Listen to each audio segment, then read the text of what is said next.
이 시기쯤 되면 많은 학생들이 이 시간 관리에 대한 스트레스, 그리고 어떻게 시간을 관리해야 될지 이런 것들에 대한 좀 고민이 있을 것 같아서 이렇게 영상을 좀 준비를 해봤습니다. 선택 과목 같은 경우에는 대략적으로 한 15분 안에 들어와야 된다. 그 다음에 뭐 문학은 뭐 한 25분 정도, 독서는 나머지 시간 이렇게 투자하자, 이렇게 이야기를 많이 들었을 텐데, 그러니까 이런 거를 머릿속에 알고 있는 것만 갖고는 여러분들 실제로 모의고사 같은 거를 풀어보면 되게 시간 관리가 힘들 겁니다. 그 이유를 이제 생각을 해보면, 일단 현역 친구들은 모의고사를 시간제에서 연습한 경험치가 너무 부족해요. 그래서 선생님 개인적인 생각으로 여러분 자습을 하실 때도 그냥 자습을 쭉 진행을 하는 게 아니라 80분 단위로 끊어서 좀 진행하는 게 되게 좋다라고 저는 개인적으로 생각을 합니다. 그 이유가 뭐냐면 80분 동안 여러분들이 화장실도 안 가고 움직이도 않고 순수 집중할 수 있는 연습을 좀 해보는 거죠. 그래서 일단 기본적으로 그 습관이 좀 들어야 실전에서 이 80분 동안 좀 집중해서 풀 수 있는 그 체력이 생긴다, 이렇게 좀 말씀을 드리고, 두 번째로 일단 내가 모의고사를 볼 때 어떤 페이스로 하고 있는지를 좀 아는 게 중요합니다. 여러분들, 제가 이제 수업 시간에 이제 모의고사 수업을 진행을 하고 있는데 학생들이 문제를 푸는 걸 보면 이런 경우가 되게 많아요. 일단 첫 번째, 읽는 게 그냥 느린 친구들 같은 경우에는 다양한 이유가 있는데, 첫 번째, 이해력이 부족해서, 아니면 너무 꼼꼼하게 읽어서 내가 모든 정보를 놓치지 않아야 된다는 생각에 천천히 읽는 친구들도 있고, 혹은 또 지문은 적당한 속도로 읽었는데 문제를 또 오래 붙잡고 있는 친구들도 있고, 이런 것들이 있죠. 뭐 다양한 이유가 있습니다. 근데 이제 이런 것들을 해결하려면 일단 가장 궁극적으로 나의 문제가 무엇인지를 정확하게 좀 알 필요가 있다. 그걸 확인할 수 있는 좋은 방법은 하나야. 뭐냐면, 독서 같은 경우에 각 문단이 끝나고, 이 각 문단이 끝나고 나서 내가 이 글을 왜 읽고 있는지, 그리고 앞으로 어떤 내용을 읽어 나가야 될지, 이렇게 좀 생각을 정리하는 포인트가 좀 필요해요. 생각 정리 두 가지. 첫째, 기억하세요. 왜.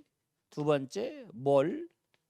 이런 게 좀 선명해야 된다 이거죠. 그래서 모의고사를 실전에서 연습을 할 때도 그냥 와 읽고 푸는 게 아니라 이렇게 생각을 좀 정리해가면서 읽으면 내가 지금 어떤 흐름에서 글을 읽어가고 있고 어떤 게 잘 되고 안 되고 있는지를 좀 확인할 수 있지. 그러면 만약에 잘 안 되는 지문 같은 경우에는 일단 후순위로 미뤄야 돼. 후순위로 밀어서 일단 계속 무슨 경험을 하셔야 되냐면, 80분이라는 제한 시간 동안 이 모든 세트를 다 푸는 경험치들을 일단 무조건 만드셔야 된다. 무조건 만드셔야 돼요. 그리고 두 번째, 문제를 봤을 때 정답이 확 안 보이는 거서 시간을 오래 끄는 친구들이 좀 있어요. 그러면 이제 그런 친구들 같은 경우에는 냉정하게 말하면, 과연 내가 너희한테 1, 2분을 더 준다고 한들 그 붙잡은 문제의 정답률이 확 올라갈까를 생각해 보셔야 된다. 근데 실제로 그러지 않거든요. 그러니까 이 생각을 하는 거야. 내가 문제를 봤는데 지문을 분명 읽었고 문제를 봐도 답이 한 방에 확 안 보여. 그러면 여러분들이 뭔가 포인트를 놓치고 있는 거거든. 그러면 그 뭔가 포인트를 놓쳤을 때 과연 내가 시간을 더 투자하면 맞출 수 있을 것이냐 없을 거냐를 현장에서 빠르게 판단하는 게 중요하다 이 말이죠. 그래서 기준을 잡아야 돼. 예를 들어서 한 번만 더 포인트를 고민해보고 한 번만 더 지문을 돌아가서 찾아보고, 이런 식의 기준을 잡아야 된다 이거죠. 그래서 그 기준을 적용해서 했는데 안 돼. 그럼 과감하게 뭐 해라? 스킵할 수 있어야 된다. 제가 자신 있게 말씀드리는데 요 과감한 스킵이 여러분들의 원점수 상승에 가장 큰 폭으로 도움을 줄 겁니다. 그러니까 이 생각을 하는 거야. 내가 딱 봤는데 문제가 안 보여? 일단은 넘어가고 나머지 것 다 풀고 와야지, 이 생각을 하는 거지. 그래서 너희들 시험 볼 때 그런 경험 있지 않아? 뭐냐면, 내가 현장에서는 답이 잘 안 보였는데 시험 끝나고 나서 봤더니 너무 허무하게 답이 잘 보이는 경우, 이런 경우도 있지. 그런 것들을 의도적으로 만드는 거예요. 의도적으로. 그래서 넘겨놨다가 나머지 남은 시간에 못 풀었던 문제들 2번 풀이, 3번 풀이, 이렇게 여러 번 보면서 포인트를 다시 한번 다 잡아주는 거, 그런 식으로 기준을 잡는 연습도 해주는 게 매우 중요하다, 이렇게 말씀을 드려. 그리고 이런 친구들도 있어요. 가장 많은 질문을 받는 게 뭐냐면, 선생님 순서대로 푸는 게 맞아요? 아니면 요즘 많이 얘기하는 뭐 선택, 문학, 독서 이 순서로 푸는 게 맞아요? 아니면 독서, 문학, 선택 뭐 아무튼 잘 모르겠다, 이런 친구도 되게 많은데, 솔직히 말씀드리면 정답은 없죠. 왜요? 조선모사 아닙니까? 어차피 다 풀어야 돼. 어차피 다 풀어야 되는데, 개인적인 추천으로는 이걸 좀 기준을 삼아주면 좋겠어. 내가 심리적 부담감이 덜한 파트가 어딘가를 갖고 기준을 나누는 거지. 어떤 친구들은 독서에서 심리적 부담감이 덜할 수 있고 어떤 친구들은 문학에서 심리적 부담감이 덜할 수 있지. 그러니까 쉽게 생각해서 이렇게 생각하자고. 일단 내가 수월하게 맞출 수 있는 파트를 제대로 맞춰서 점수를 확보해 놓고 나머지 시간에 내가 약한 파트를 도전, 이런 느낌으로 가자고. 그래서 심플하게 이렇게 생각해도 돼. 돼. 난 예를 들어서 문학을 마지막 파트로 풀었는데 난 문학이 아직 좀 약하니까 한두 문제는 틀려도 괜찮아. 그런 마인드를 좀 풀어야 된다 이거야. 여러분들 국어는 무조건 100점을 노리고 시험을 보면 안 돼. 실질적으로 한두 문제 정도는 충분히 여러분들이 아무리 글을 잘 읽고 아무리 포인트를 잘 잡아도 놓칠 수 있는 여지가 있단 말이야. 그래서 일단 96점 정도 혹은 95점 정도 확실하게 맞춰놓자. 이런 마인드로 가져가는 거야. 그래서 요걸 딱 잡아놓고 한두 문제가 헷갈리는 것들을 이제 다방면으로 좀 오래 고민해 볼 수 있는 포인트를 만드는 게 매우 중요하다. 이렇게 좀 말씀을 드려. 다시 한번 정리해서 얘기를 드리면 일단 모의고사 푸는 연습을 실질적으로 많이 하셔야 된다. 그리고 내 페이스를 좀 정확하게 알아야 돼. 선생님이 추천하는 건 여러분들 스탑워치 체크해 놓으시고 내가 선택은 총 몇 분이 걸리는지, 문학에서 몇 분이 걸리는지, 복수에서 몇 분이 걸리는지 나의